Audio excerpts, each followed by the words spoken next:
பாடல் விளக்குகிறது. உழவின் சிறப்பால் பொங்குகின்ற பொங்கலை அனைவரும் கொண்டாடி மகிழ வேண்டும் என கூறுகின்றது. எங்கும் யாவரும் இன்பமாய் வாழ்வதற்கு ஏற்ற தொழில் ஏற்தொழிலே. உணவுப் பொருட்கள் இல்லை என்றால் நாம் வாழ்வது அரிது. பயிர்களை விளைவிப்பதால் செல்வம் சேரும், உணவு கிடைக்கும், உடையும் தரும். மற்ற தொழில்களை கற்றுக்கொண்டாலும் பயிர் தொழில் இல்லையெனில் எல்லாம் வீணாகும். தங்கம், வெள்ளி போன்றவற்றை நாம் உண்ண முடியாது.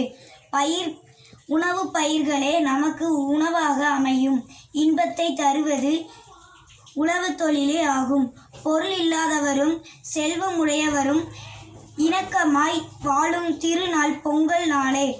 ஆகையால் ஏற்றம் தரும் ஏற்தொழிலின் பெருமையை உணர்ந்தும் அனைவரும் உழவு பொங்கலிட்டு பயிர் வளம் பெருக்குவோம்.